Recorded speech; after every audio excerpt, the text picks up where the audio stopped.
Hello, hello, and welcome to round 3 of the 7th Uppsala Young Champions. And I'm delighted to be joined by Grandmaster Harry Schüssler. Harry, welcome. Absolutely, it's my pleasure to commentate with you again. We did some commentary together 2 years ago at the Wilton Cup.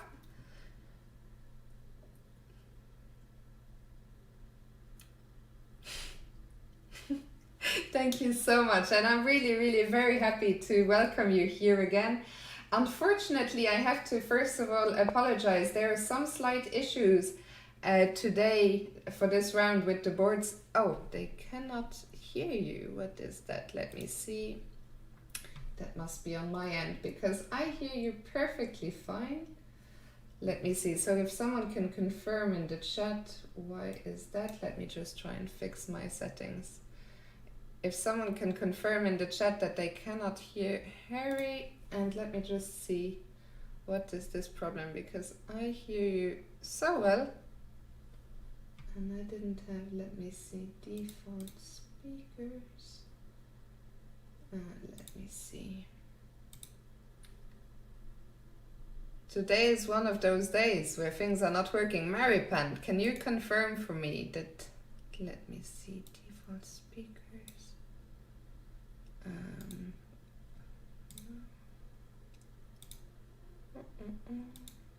Okay, what about now? Can you just say something? I can still hear you, but yeah, I'm just, we can all, yeah, looks like they still cannot hear. Okay, what about now? Can they hear you now? Let's see if you say something.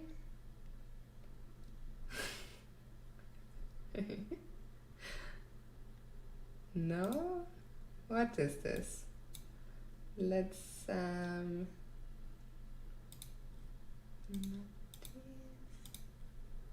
what about now? This is very so strange. I never had this problem before. Still nothing from the chat? Nope. What is this? I never had this problem before.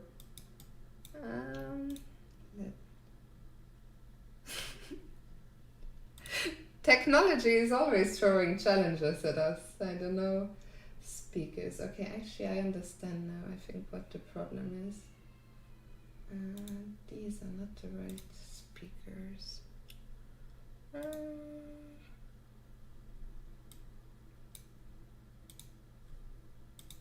Okay, and now I changed it again, the settings, but they still cannot hear you, I guess.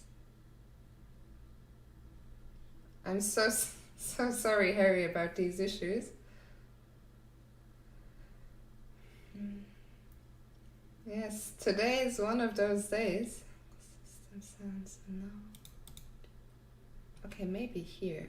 Wait. Maybe.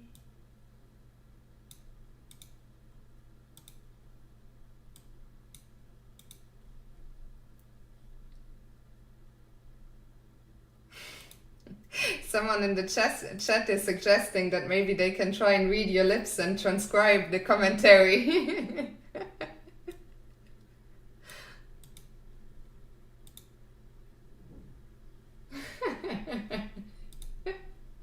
Let me see, what is...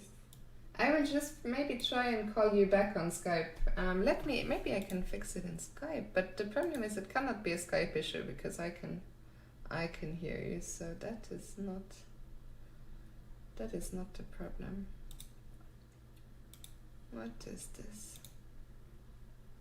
Now I've also opened my Skype.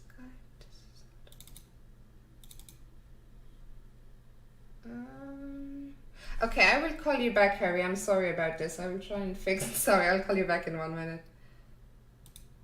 Okay, so today is just one of those days where things are tricky.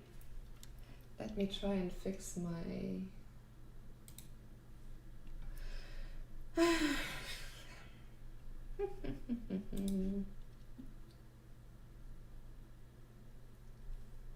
see.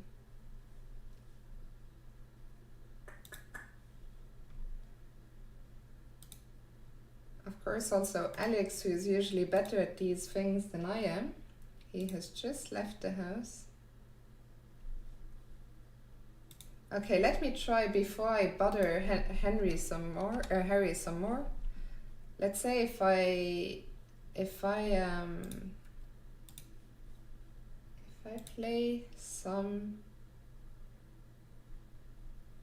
music, will you guys hear that?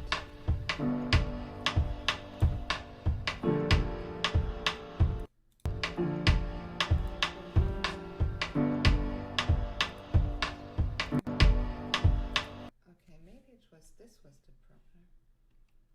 Did you just hear something? Why don't you just let go? Let me know if you're hearing the music. Now you don't hear me anymore. Okay, I was muted. At least people enjoy when I'm having technical issues, so at least there's that. Let's try and call Harry back.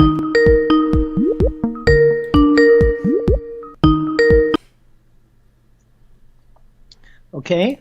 Welcome back. Okay, hopefully they can hear you now.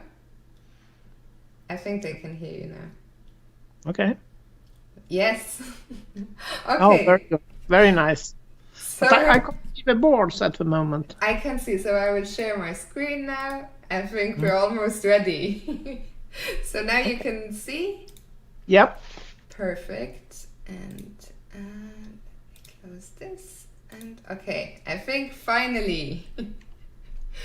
Finally, we fixed our issue. So, Harry, I will try one more time. I was saying that we've done some commentary together 2 years ago, and I'm really happy to have you back. Yeah, it was great fun at that time, and I think it will be exciting today as well. Absolutely. Because we have perhaps a new world champion here. We don't know. Yes. Young and promising players taking part in this tournament. You were, of course, one of the leading Swedish players. You were two-time Swedish champion. You played in the Olympiad, I think, 6 times or something like this. I don't know how many times, something like that. But I have won the Swedish Championship 1.5 times. One time it was shared. And those were, I tried to do some homework. I looked at all this on your Wikipedia page before we went live. But yeah, so I was also saying, unfortunately, at the moment, we only have games 11 to 20, but it's not a big deal. So, because this morning we were focusing on boards 1 to 10, so now we will look at the boards 11 to 20 and we will see if we can fix the problems as we go along. So let's start with this board 11. Ludwig Karlsson against Leo Krevatin.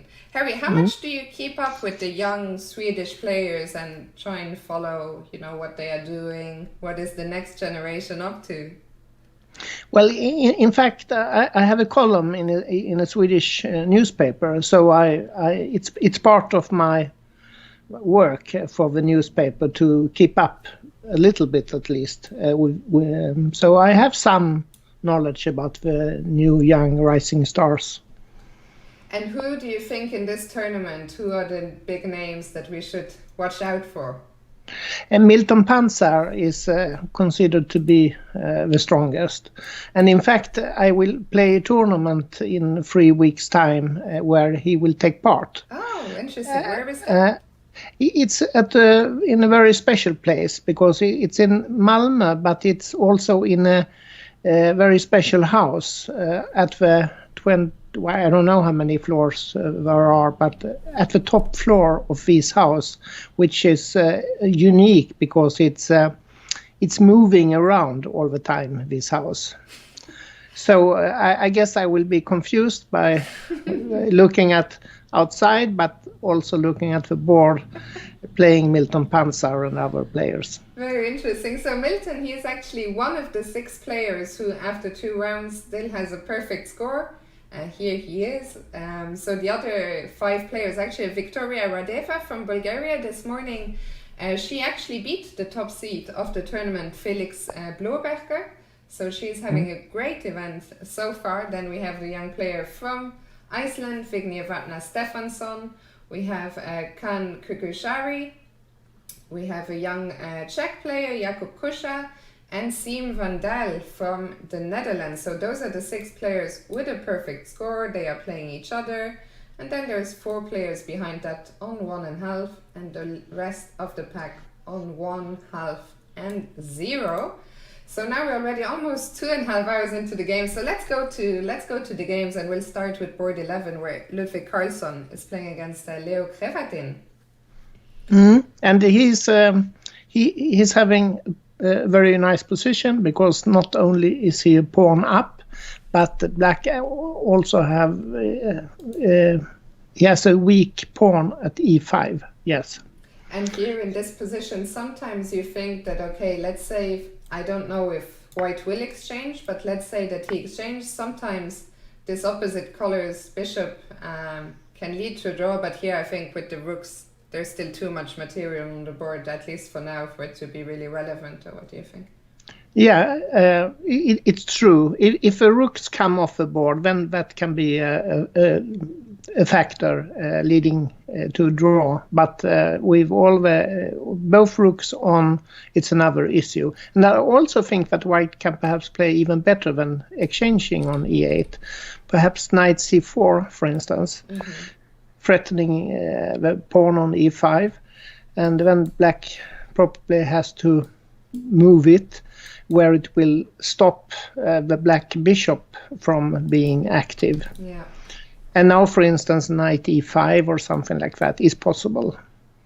And white is absolutely in control here. And it looks like, I guess white is probably going to convert this game here. It's a winning position, but of course we know how hard it can be to win a one position. I think, in my experience at least, it's the hardest thing in chess to convert winning positions.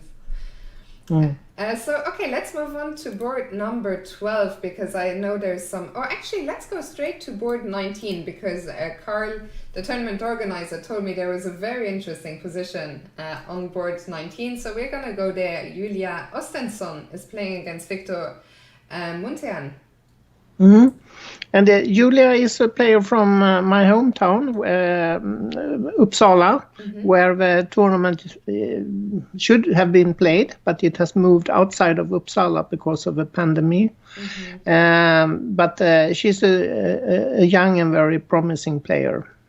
And so you are joining us from Uppsala, or where are you? Yeah, I'm living in Uppsala, and this is my home from home. Yeah. Okay, so this position, what is going on here? Usually I start by counting the material quickly. So the material is equal, but everything else is crazy. Not equal, no. Yes. Black's king is of course a major factor here. Is it safe enough on d7, or can it be attacked at some stage? That's a crucial question. So yeah. No, I was just gonna say we can go back maybe just a few moves to see how we got here. So the king started on c8, and then black launched the h-pawn, the hairy pawn, up the board. And then a check, and that's how the king got to d7. Rook e1, h4, and now we get to the current position. So Queen e2 was played, and I guess you could not take here, because I would just take there, I guess. Yeah, and then take on d5. Yeah. It depends on where black puts his king. If he goes to e8, then you shouldn't take on d5, because then black will take on f2 with the pawn. And the queen is suddenly... Oh no, and sorry, yeah. It's just taking here. So if the king goes to e8, then you should take on g4 probably. Take the knight instead. And this, it's an interesting position, because both kings are kind of unsafe, but I guess. Yeah, but I feel that the white king is somehow more protected, but because at least the king has a pawn on the on his right side. That's true. On g2, and that helps in the defense. So in the game, black played knight to e5, and just as we were talking, white captured and rook takes, and this is the position on the board now. Yeah, and now white probably has to check on b5, because otherwise black will take on e1 and then on g3, winning a piece. So well, like knight e4 is perhaps possible as well, but it's a bit dangerous, because the queen on c7 could at some stage reach h2. And you have to take into consideration a move like rook takes e4 followed by queen h2. Actually, knight e4 has just been played. It's a bit dangerous because of this possibility, queen h2 at some stage. What if we try? Since we can try as many things. We can as try we want. everything here. Yeah. So let's say if we try immediately and give this check. King here, but okay, actually the good news is that the queen is defending g2, and here I guess there's not really any follow-up. You have only one check, and that's it. Yeah. So okay, rook e4 is clearly not the way to go. No, it's a bit premature, but it's a possibility at some stage. Also, possible is perhaps, I don't know, white is threatening on g4, so black has to do something about that. And it's bishop f4 also another threat. Sorry, bishop f4 is also a possibility, yes. Perhaps, I don't know, if knight e3, it looks stupid. Knight e3, interesting. Well, I don't know, it looks crazy. But it's at least you're dealing with both problems, with both threats, with queen g4 and bishop f4. It's true, but I don't like it anyway, because it's not so constructive. It doesn't threaten anything. For instance, perhaps knight takes c5 check. Do we have to recapture, or do we go with the king? Yeah, white's plan is to take on e3, so black probably has to take on c5 with a bishop, and then b takes c5 maybe, I don't know.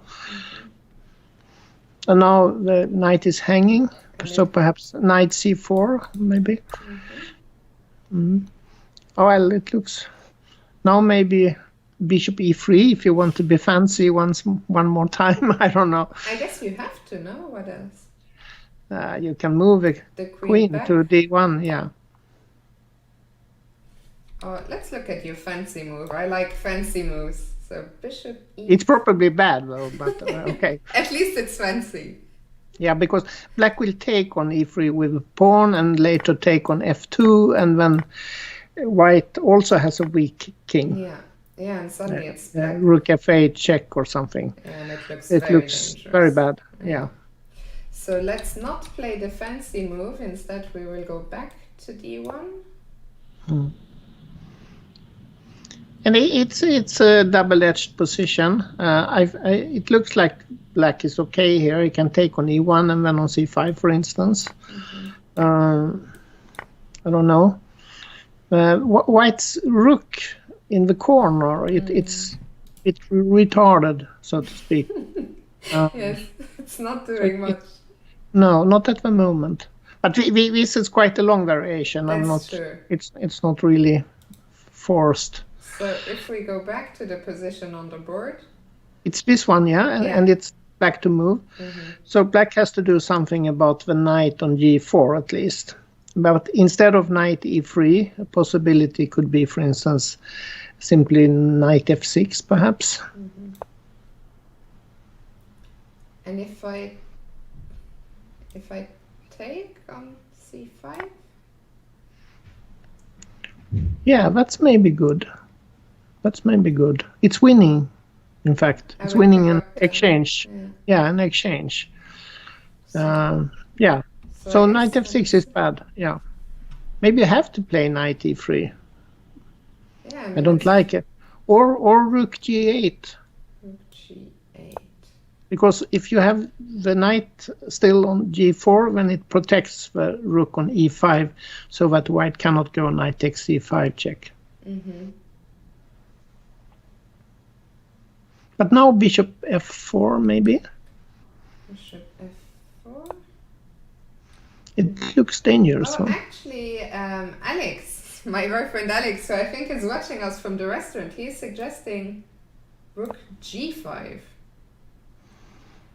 But then queen b5 check, and then you take you create an rook escape square. with a bishop, yeah.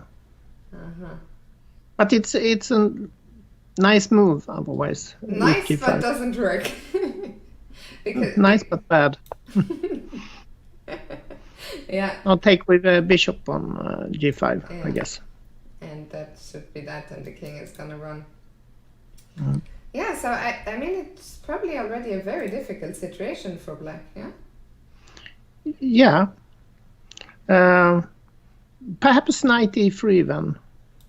Knight e3. So let's look again at this line that we were looking at, and then we were saying knight takes c5. Yeah, but perhaps we should look at alternatives here, Yeah. because white can also perhaps protect the knight on e4. Mm-hmm. Maybe playing, I don't know what, but maybe queen d3 maybe, or something like that.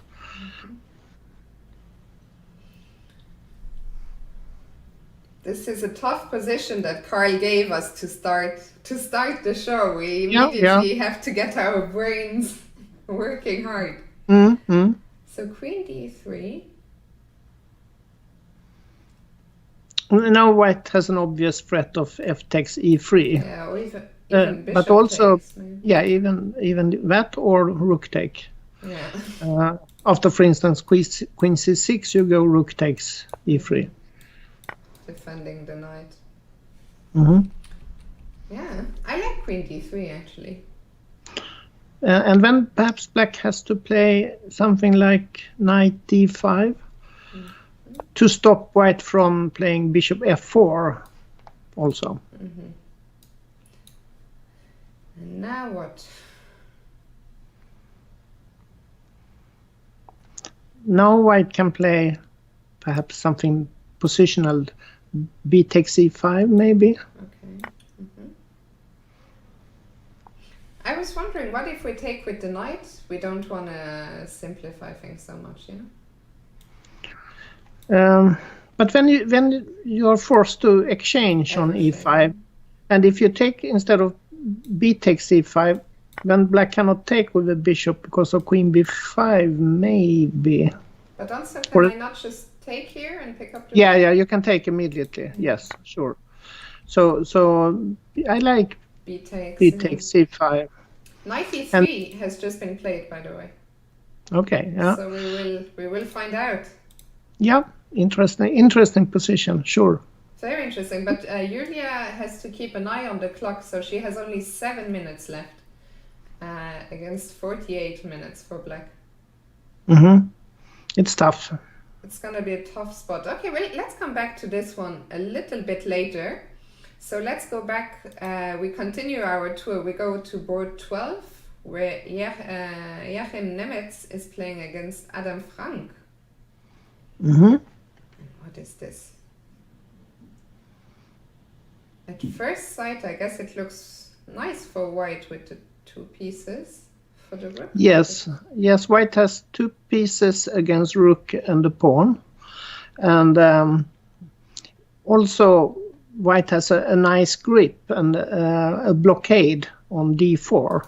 It's a very strong square, d4. Yeah. And the pawn on d5 is very vulnerable. Mm-hmm. So this looks fantastic. On the other hand, g3 is hanging. Mm-hmm. Yeah. Is it white to move here? Yeah, it's white to move. So the last few moves, if we could just go back a few moves. So this was the position, knight d4. d5 was played, takes, rook f1, bishop e5, rook c1, and queen b4. Okay, so now perhaps white should protect g3. queen f2 is a possibility. King h2 is also possible. The advantage with queen f2 is that white then threatens knight takes d5. Yeah. But if you instead play king h2, then knight takes d5 is not really a threat because black can take on d2, exchange queens. Okay, let's make a pass move just to show. So you will exchange queens. And then take on d4, winning a piece. Yeah. I like your suggestion, queen f2, a lot.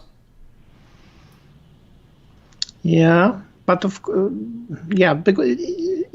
d5 is weak. Yeah. Bishop e6 is a possibility to and a more active possibility is rook c8 perhaps.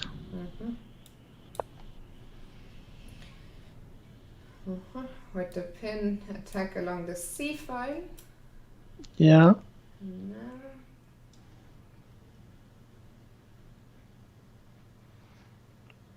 So I don't like queen f2 after all.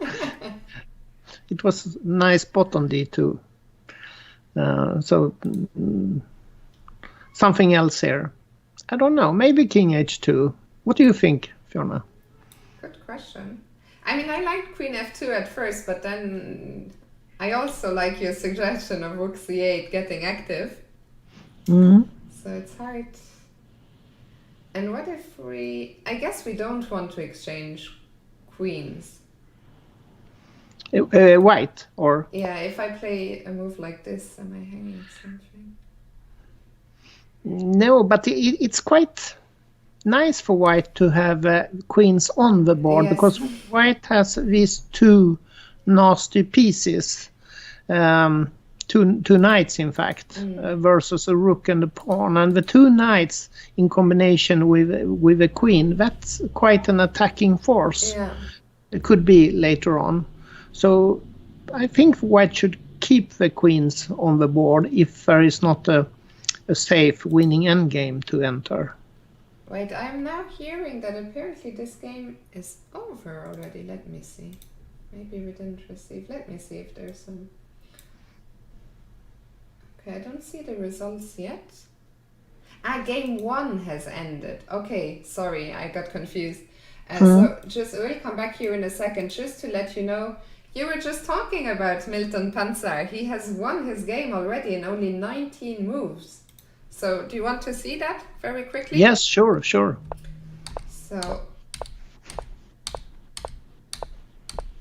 this is how it went. You tell me how quickly you want to play through this. I guess all of this is theory, probably? Yeah, it has been played before. It's a modern opening, and black gives up the bishop pair in exchange for a slightly scattered white pawn formation. Mm-hmm. Let's see. But how did it end so quickly? Only 19 moves. So far nothing bad. Nothing bad seems to have happened. No, but I can see the black queen. It does not have too many squares That's left. what I was just I thinking. think perhaps it's something. It has to do with that. I guess maybe queen h5 was then not the way to go. No, I don't like that move. And yeah, it looks like the queen got in some big trouble. Yeah, no, white was threatening f4 at this moment. Mm-hmm. In this moment, f3, f4 would trap the black queen. Mm-hmm. So black tries to attack the bishop on e2 with knight e4. But then e7 falls, and the rook falls. And black decided he had enough. Yeah, I think black miscalculated, because he thought that, okay, I take on e2, and if white takes, when the bishop is still on g5, if white takes on e2 now, then black can win the bishop on g5. Mm-hmm. But Milton simply moved the bishop into safety on e3, and the knight on e2 was trapped. Yeah, and now it was gonna be a full exchange and A a pawn. pawn. But I wouldn't resign as black. I think it was premature. Yeah, it's very early. I mean, okay, what do you take? I guess. Yes. And okay, you fight. I know it's tough, but You can play something like f5 or, well, you have to try something. And maybe hope for rook takes d6, bishop e5, threatening the rook on d6 and the pawn on h2. yeah, it's very strange to see him resign so early. But Milton is now on the first player on 3 out of 3. And congratulations to him. I think there were 2 more results. Let me just see. We had a draw, on board 7 between Adrian Soderström and Jung Min Xiao. Jung Min has not had the best start to the tournament. He's a very strong player Yeah. and a very ambitious player. He studies chess a lot. So he will be interesting to follow. Yeah, for sure. And then boards 17 and 20 have also ended. So we will go back to our tour, and we will go to let's go to board 13. So 13 is Arvin Rasti against Ivana Heshak. And what? It's a wild position. We have played a lot of moves, I guess. Yes, they are on Yeah. move 47 already. Let's just... So, black is a pawn up, but especially those pawns look very threatening. And I guess maybe this is already over. I know. So knight d5 was just played. It looks losing, but now you can take on d5 maybe. Yeah. Yeah, and then what to do? And then take here. You can try rook f1, but then e2. So it's lost. Yeah. So it looks like this is gonna be a win for Ivana here. So we continue. We go to board 14. Joar Oslund against Annemarie Mutsch. And what? All the positions are very interesting. So okay, let's just go back a few moves here. Material is equal, but black has started some kind of attack on the king side, it seems. And this is the position after 21 moves. Yeah, this is a fight not only white versus black, but it's also a fight in the center versus the king side. Because black is attacking, threatening, or at least he wants to threat a white king. He wants to continue with something like g5, g4, or bishop takes h3, or something like that. And in the meantime, white has to be extremely active using the d file and trying to irritate black from the side. My first question is, what if I play g4? Or is it premature? I know this knight on f4 is loose, but... Knight takes e5 could be a possibility here. I missed this one. And it looks like a very strong possibility, yeah? Yeah, I guess so, yes. Okay, so I take back my g4 move. So, and now I see your threat. Now I guess I have to do something about that. Yeah, but if black has to do a move like rook e8 or something, it's not what you want to do. Yeah, I guess then rook d1 or... I don't know. Black is threatening g4 now. So I don't really know how to counter that in a good way. I mean, one possibility is to take on f4 at some stage. But but it's risky, of course, because it might. Yeah, maybe take with a. I don't know. What do you think? With a bishop, perhaps. Yeah. And I guess black will open the G file. And now king h2, because black threatens bishop takes h3. I don't know how this is. Black might play queen h5, renewing the threat bishop takes h3, because after g takes h3, you might play queen takes f3. That's very nice. Let's just show again. If white does nothing, we can take here and f3 is hanging. So, what does white do now?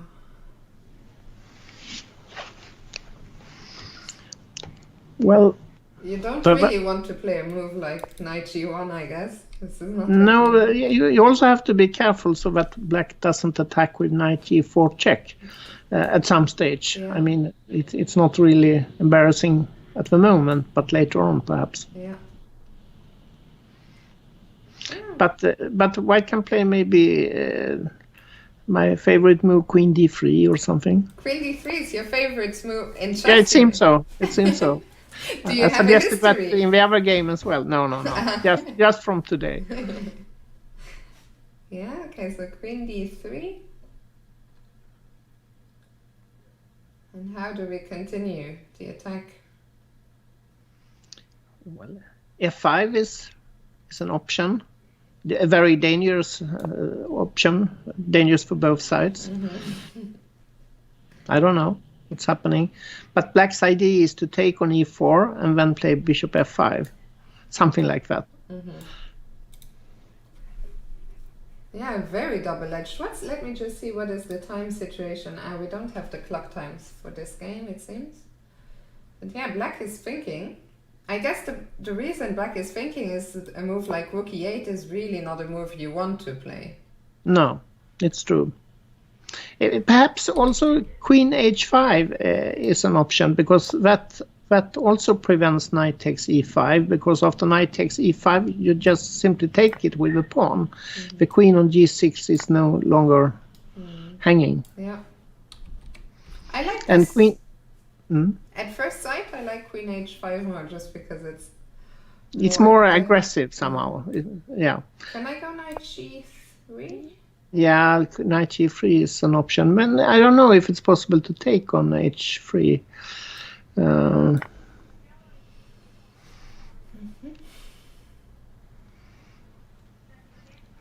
I mean, if you play king h2, you will be mated in 2 moves. Where is this mate? No? Well, not first. First you play knight g4 check. Here is the mate. Very nice. Well, maybe it's not a mate. Wait, Where's the mate? Where's the mate? 2 moves, it's not true at least. But I mean, it must be something. Yeah, it must be something. It looks horrible for white, but I don't know why. But maybe take with the g4 knight on f2.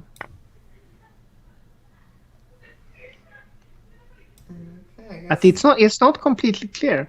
King you can h2 take or take? Take on f2 and then play king g1. It's not that simple. Yeah. It's a bit unclear. Yeah, it's very unclear actually. But it looks dangerous for white. But queen h5 gives white the possibility to play knight g3. That's something that black has to take into account at least. Yeah, I mean, in the position on the board after rook d6, there's a lot to think about for black here.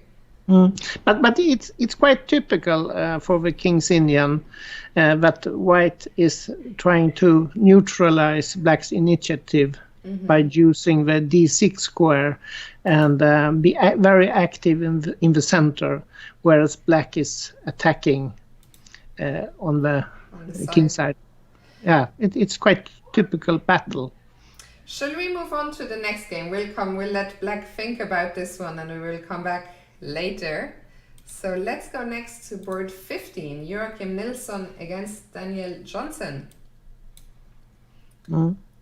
And there's been one more result on board 5. Hampus Sørensen has won his game against Axel Falkevall. I'll quickly show the results to the viewers. So as you can see, board 1 has ended.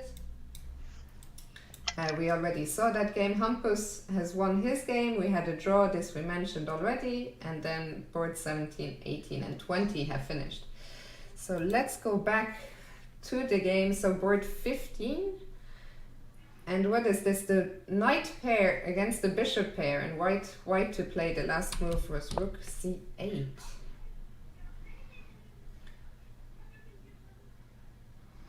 Yeah, it's quite a typical pawn formation, and at first sight it looks like the black pawn on d5 is weak, because it's isolated. It cannot be protected by another pawn. But I had such a pawn formation once as white against the Bulgarian Grandmaster Kirill Georgiev, and he offered me a draw and I refused. And I was punished after that, because he won it, and he showed that it didn't matter so much, because there are dynamic factors that favors black. Yeah, I mean, for black instance, is in charge. Yeah, the c file is valuable, and potentially the bishop pair could be dangerous. But I think it's still quite a balanced position. White has a very solid position. No easy pawn, for instance, that black can attack. And white's king is very safe. Yeah, maybe you can explain, because if I was playing this position as white, I would feel like, okay, maybe I'm not worse, but I would find it not so easy to come up with a plan. So what do you think can be the plans here for white? Well, if we look at the rooks, they cannot improve that much. They can, of course, white can try to exchange one rook somehow, but I think in the first place, white should look at the knights and see where they could be better placed, because they can maneuver around to a more favorable position. And for instance, the knight on e2 can move to f4, potentially to d3, and then to e5. That's a possible plan. And then I would like also to move a pawn on the king side, so that my back rank isn't surprised, in the time trouble. That is probably what I would do, a prophylactic move like h3 to avoid any sort of nastiness in the future. It's also good time-wise, because you avoid time trouble by just playing such a move rather quickly. You mentioned the time situation. White is actually on the back foot, so white is down to 8 minutes against half an hour for black.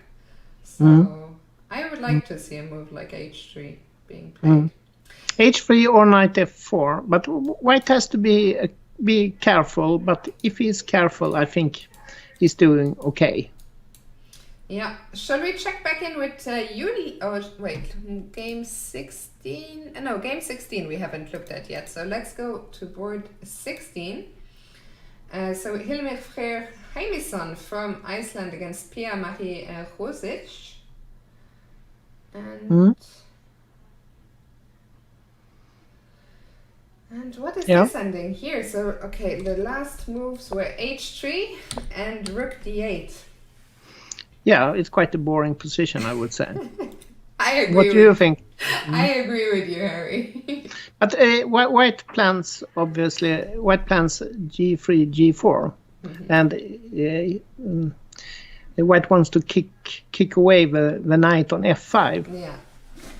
Would you take white here? I think white is very slightly better, yes.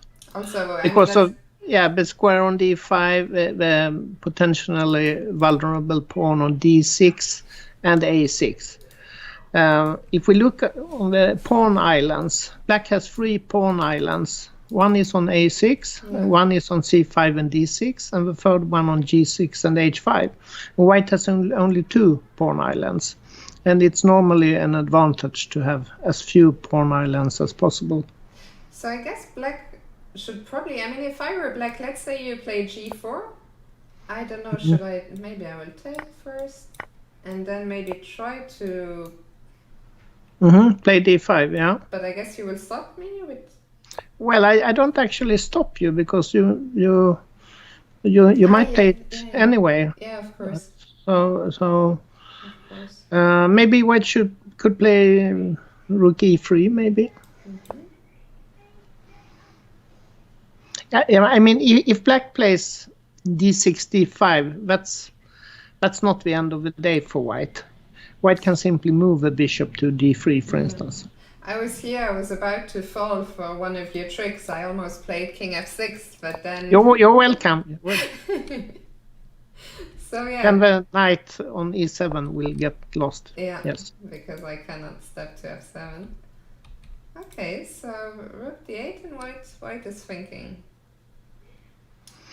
Yeah, g4 looks very natural, but possibly it's also knight bishop e6, perhaps. I don't know if that's something he's considering. Yeah. But I would prefer g4. And here, let's say after bishop e6, if it were your move again, would you take the knight or not? I don't know. Maybe, yes, I think I would. Because black then has a bishop on b7, and it's very nice to have the black pawns on white squares on f5 and h5, and that could be a problem for black later on, to have pawns on the wrong squares. But on the other hand, black has the moving pawn on d6. He can play d6, d5, and go bishop e4. So it's not clear. But I think g4 is the natural move here. Yeah, and it's probably what he is thinking about. Harry, let's leave this boring game for now, and shall we go back to Julia? See how she's getting on. So we're going back to board 19, Julia Östensson against Victor Muntean. And what has happened? Should we go back a little bit? Back. Yeah. Let's go back to, so, wait, so here we were. After knight e3 we left. So she took on c5. She could have gone queen d3, maybe, at that stage. Yeah, we looked at that. So that's what we looked at. Yeah. So she decided to take, and take on e3, and now bishop takes b4. Rook d1, bishop c3, bishop b2, h3, takes and takes. And now now I guess white will play rook c1. There is a trap here. If white plays rook takes d4 check. You will take my rook. Yeah. And that is black wins a rook. That's black wins a rook here. So instead, it's natural to play rook ac1. Although, I think that's normal move. And do I take? Yeah, then white will take on e3. And then take on d4.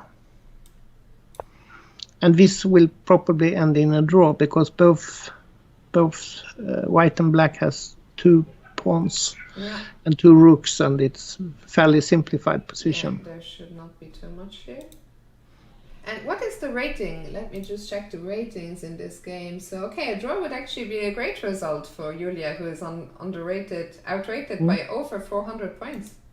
Ah, it would be fantastic for her. Yeah. Does white have any other tricks after queen? So this is the position on the board.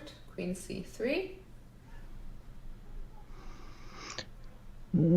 I don't see any natural move for white. Sorry, I mean after rook c1. Does black have anything better? Probably not, yeah? Well, he can take rook takes e3, but then queen b5 check is very strong. And on the next move, white will take the queen. Yeah, so that's winning.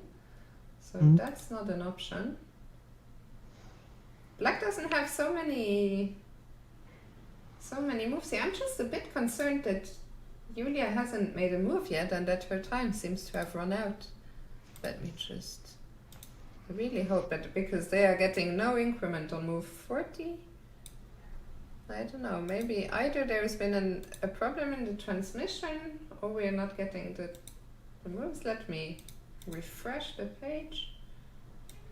But no, so okay, it says that she's still thinking after queen c3. Okay. Okay, let's come back to this one. I don't know if it's stuck or what is... no, now we had some moves. So she played queen d2 and h2 check was played. Okay. And king h1, but this is okay. Queen d3 was not played. I guess that black took on e3.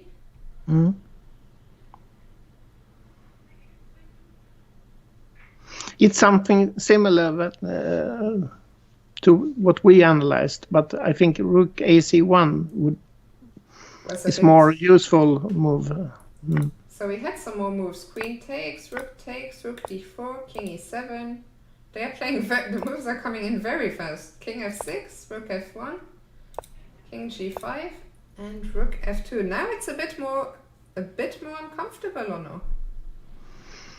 For who? For Julia, but I don't know, just because of this pawn, but I guess the pawn can also be weak. Yeah. I think it's a draw anyway, but it would have been easier to play rook ac1.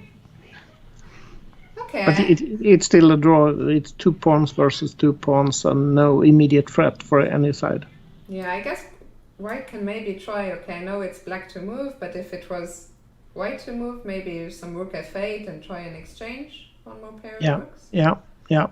Okay, so I think she has great chances to hold. We will come back to this one. Can also play rook f3 because if black exchange, then the pawn on h2 is very weak, if black moves a rook, then rook g3 check wins a rook. So let's nice. So let's say, for example, or maybe not, but it's dangerous at least for black. So you're saying, let's say if this. Rook g3 is a bit uncomfortable at least. Yeah, you have to go to h6 to not lose a rook.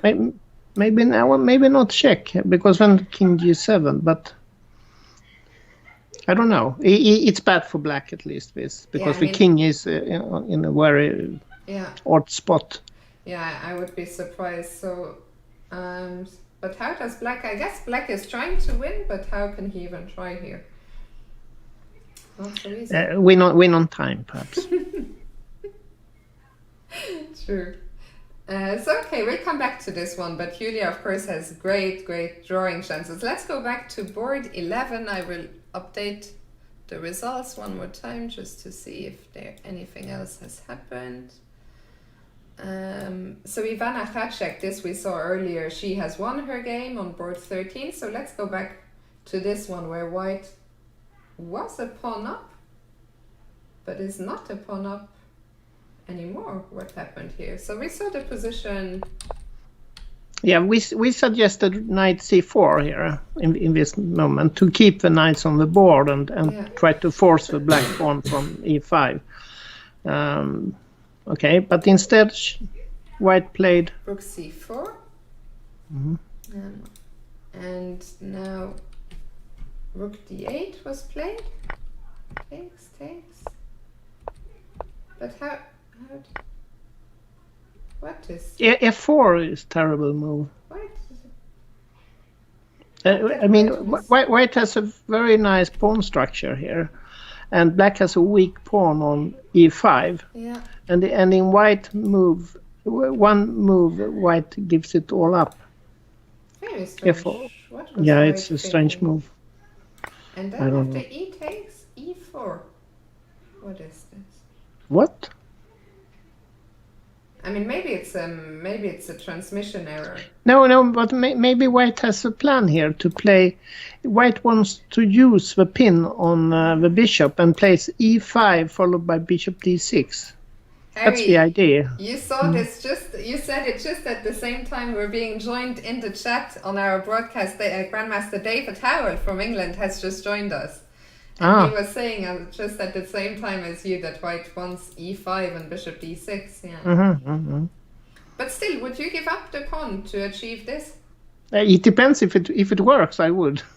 If you just win, yeah, of course. But it looks. Does it really work? Maybe it works. I mean, if it works, I have to take everything back that we said about this f4. If it works, it's very nice, yeah. Yeah, but f4, it's a strange move, but maybe it's very creative. Yeah, what do you do as black?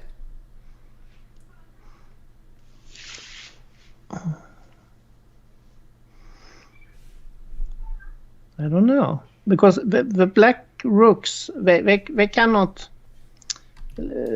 move really, because they have to protect the bishop on c6. Yeah. They would like to move and at the same time attack the bishop on a3 somehow to liberate the black position, but that's not possible because the bishop on a3 is very safe.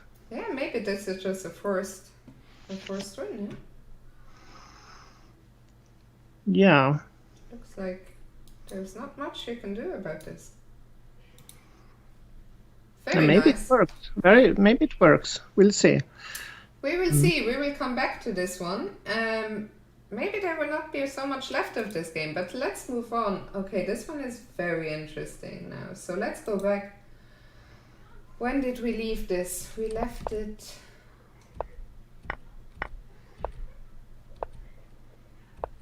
So we left it here. Yeah, after queen b4, and we were wondering how to defend g3.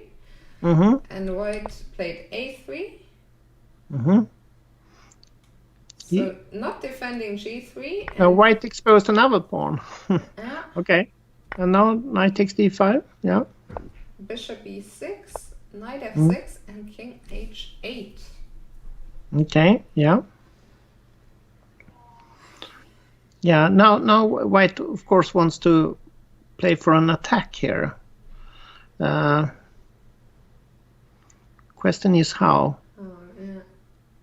It's a move like, I don't know. It's a bit...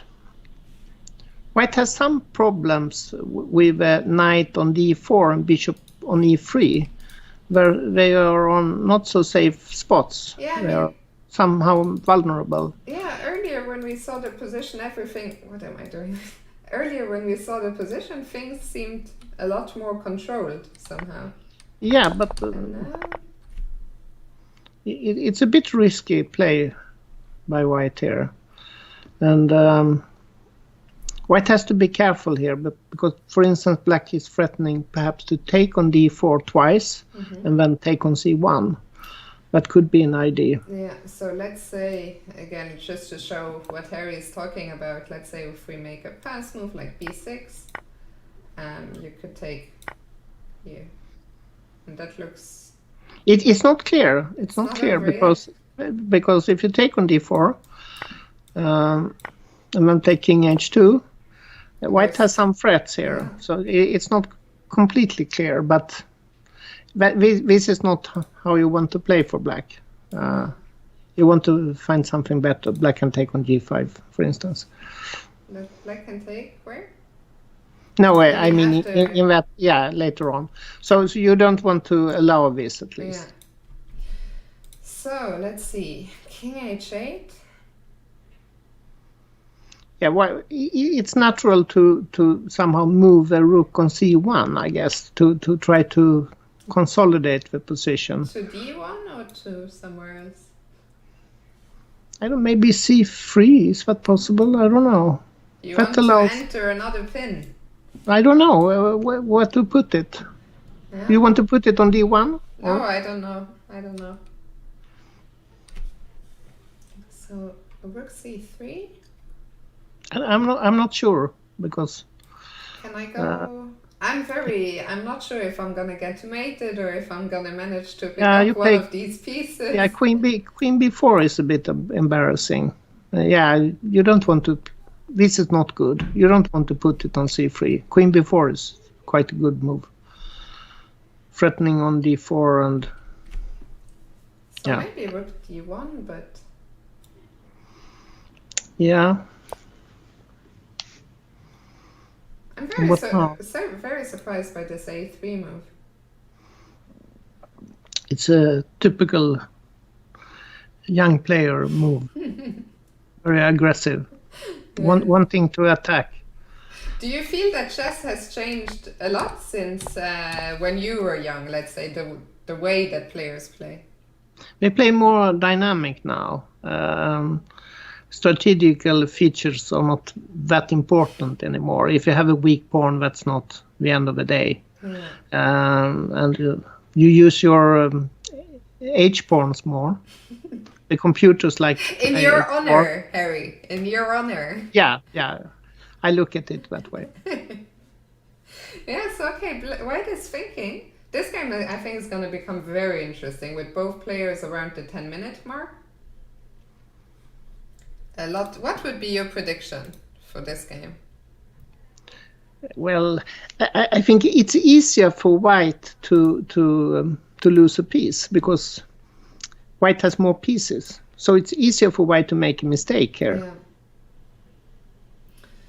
Yeah, but it's a very double-edged position. I don't know who is better now. I guess White is still have fair chances here, but it's easy to go wrong here for White. Let's let them think about it, and we'll move on to board 14. Go back to... Oh, and Black is still thinking after rook d6. Either Black is still thinking, or the internet is down. Exactly. So we'll move on to board 15. But this is just a queen up. Now, what was this? Where did we see this game? So he played after... Was it here that we were suggesting? No. We were looking at knight f4 or h3. And he went for knight c1. Okay, he wants to regroup at least the knight. I think probably he wants to go to d3, so it's the same idea as knight f4, more or less. So then queen a5, and how did this queen disappear? Bishop a3, rook d1. The knight lands finally on e5.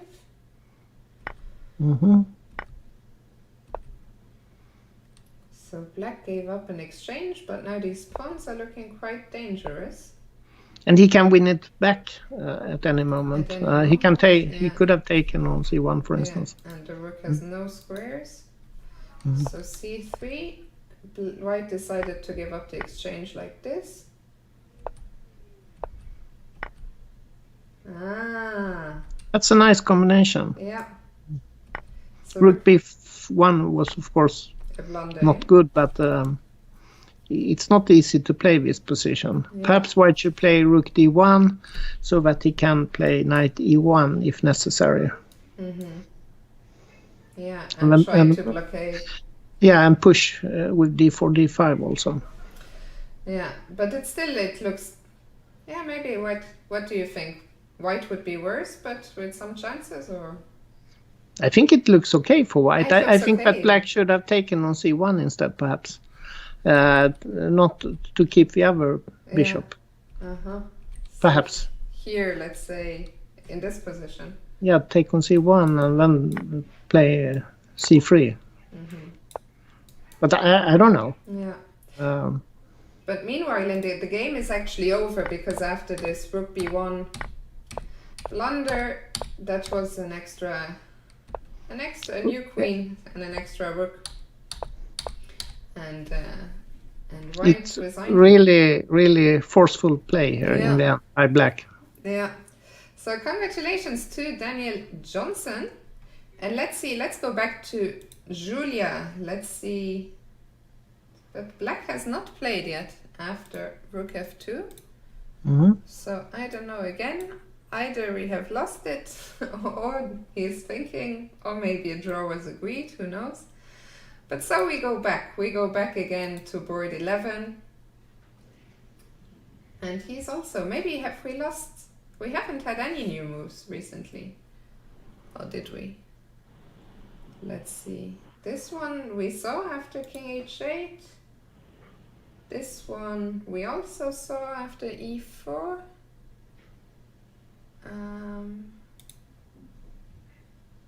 This one, maybe we just lost all the games. Let me just send a message to Carl to confirm.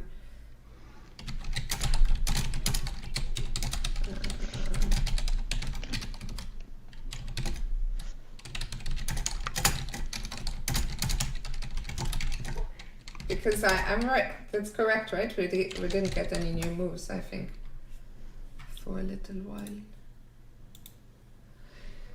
Let's see what else. So we had board 11, this we saw. Well, I have to put in Sure. new battery. No problem. So let's see, I'm just waiting for confirmation. Maybe the chat can confirm for me. But I don't think.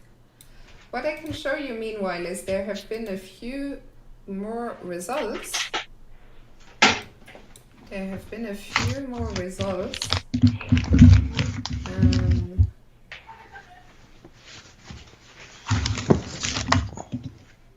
Welcome back. Yeah, I had to put in the electric cable here because No problem. running out of electricity. No problem. I just updated the results. So we had one more result on board 4. Isaac Stormer won his game against Steil-Antoni. And that's all from the new results, but I'm still waiting for confirmation that we're not getting new moves. Maybe meanwhile we can. No. This game, it's a pity we're not getting moves here, because this game I'm very curious what's gonna happen after King H8. Yeah. And Black has very active pieces here. The queen is active, both Black's bishops are active, and the rook on d8 is active. Only problem is the rook on f8. And it would be nice for Black to activate that somehow. I'm still not sure how does White, because we didn't like rook c3 so much, we also didn't like rook d1 so much. It's not so easy. I mean, maybe... No, it's not easy for White to find a good spot for the rook on c1. White wants to move the rook and somehow unpin himself by a move like queen c2 or something like that. What happens if I play rook f1? Then Black can take on e3. Ah, very nice. Very nice little tactic. And when Black is an exchange up. Yeah. And Black would be winning here. There's no more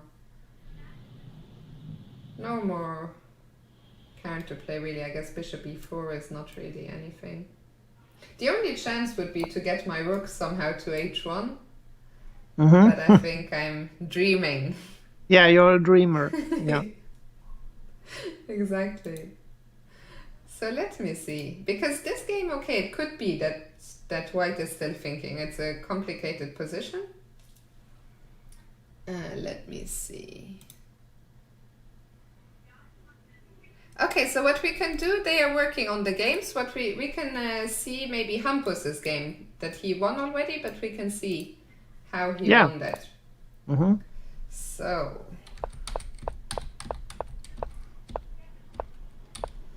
this is an interesting line here. You have to talk us through it, because openings are not my speciality. Now a3, that's Petrosian's and Kasparov's approach, and it's still quite fashionable. And White wants to prevent bishop b4, pinning a knight on c3. So in fact a3 is a move that is a battle for d5 and to some extent e4. So a3, now the bishop goes to b7. I guess since this is all old theory, it must have been very well analyzed, and I guess Well, of this? I'm not so sure. Black has played quite passively here, and when White is allowed to play d4, d5, and he gets a space advantage. Boxed in a little. Black gets boxed in. Eh? Mm. So would you say this opening has not gone Black's way? No, White is clearly better here. And we can look at that bishop that has to move around now because it's very passive on b7. Poor bishop. So this is very bad for Black. Let me see. I think this was... Oh, no, it wasn't such a short game. So let's see. Knight d7, castles. I guess Black is going to try for f5 or something like this. Knight f6, knight g2, some maneuvering. And finally f5 comes in. But White counters with f4. Yeah. But okay, I guess here it's, as you say, I mean, White has a big space advantage. And the black pieces are a bit sad. It's not completely over or so, but White is better here because he has a space advantage and a lead in development to some extent. Yeah, and Black still has that problem with the bishop on c8 and the rook on a8. That are not in the game. So knight h5. And okay, White opens in the center with e5. Looks like a nice game by White so far. Yeah, Black could have taken on h4, but he probably thought that pawn is not worth much. White has a very nice grip in the center here. Yeah.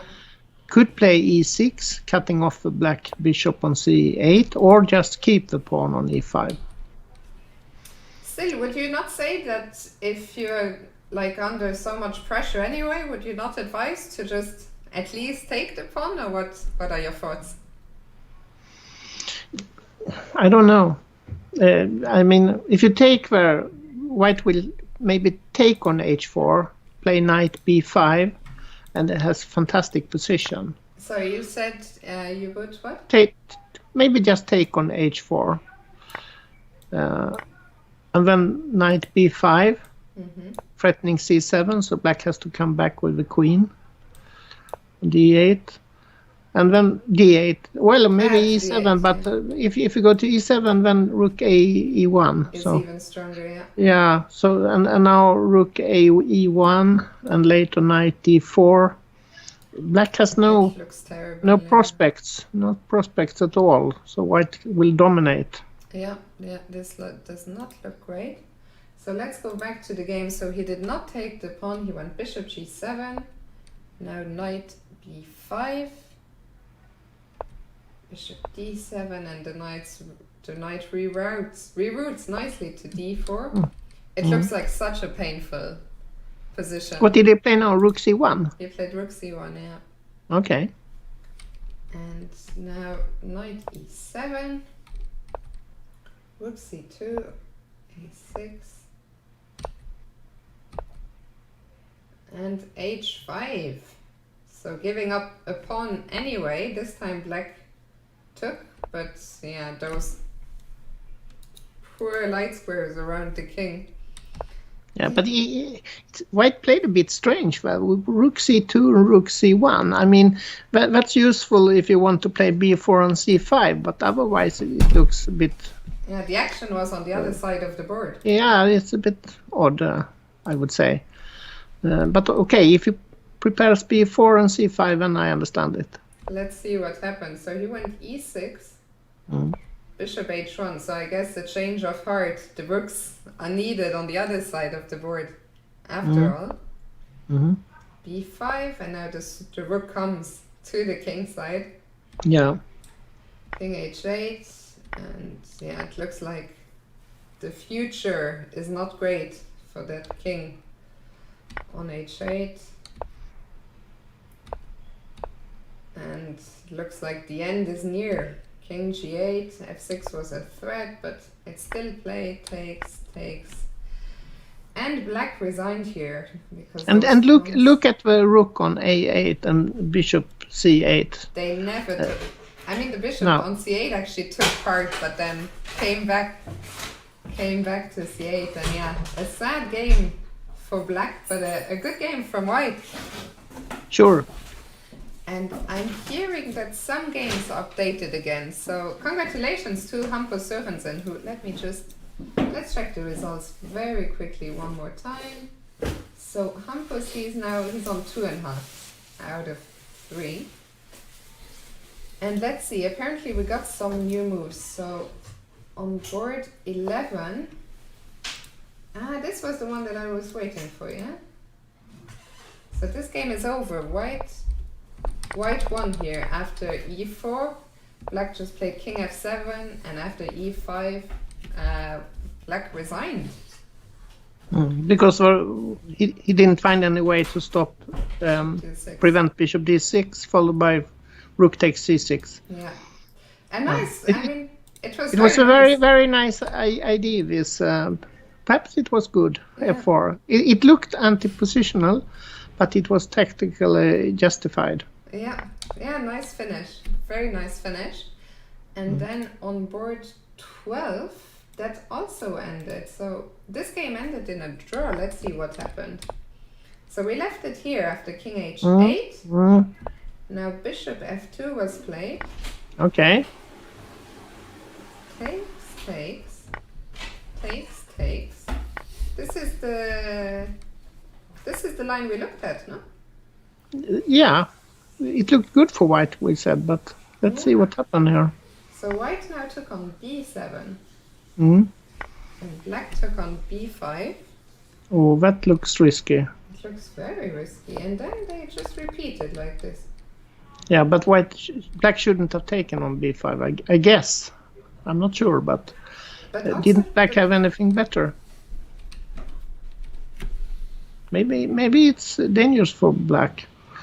White has a plan here to push the pawn. But for instance, black can play maybe a4.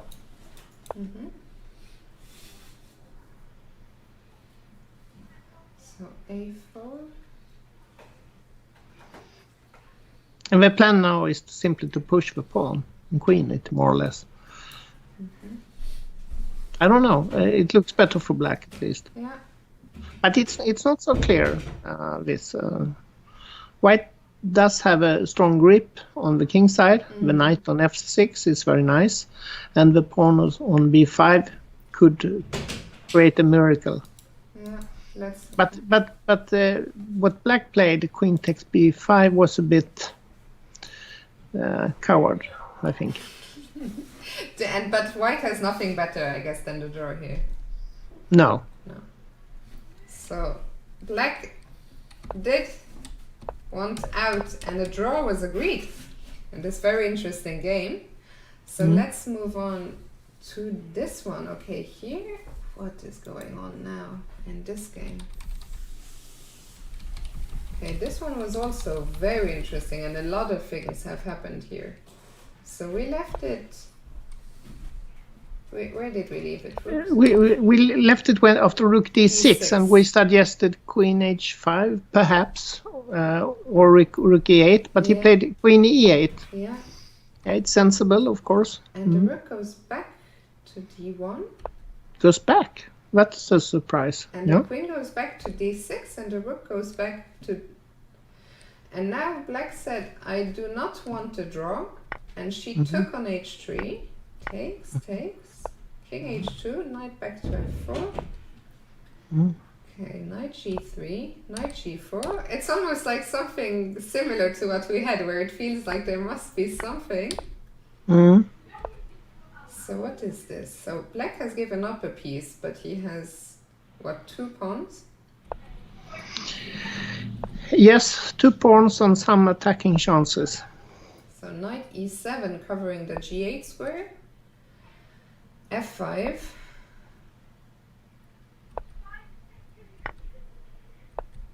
So now white has taken another pawn, and what? It's so hard to follow. What's bishop f6? Rook takes. Knight h4. White is trying not to get mated. But is this the end? It's not a very good try. Yeah, this is game over, yeah? Yeah, but it was suicide to allow the rook to go to the H file. So could he have stopped it? Well, first of all, I think rook d6 to d1 was a strange move. Yes. And later on, white take on f6. I don't understand that move. White sacrificed an exchange, but at the same time allowed the black rook to enter the action. Yeah. So... Knight e7 Yeah. was also strange, I think. Yeah. Yeah, a lot of strange moves there in time trouble. And okay, and then that was the end. So black was rewarded for playing on a few strange moves. Yeah, but black played very energetic and absolutely. So it was brave. So let's move on. Board 14. Nilsson against Johnson. This one we saw was with the extra queen. And let's go to Julia's game. Oh no. Oh, that was a pity. So she left played it here. Yeah, and it was black to move. Rook h5.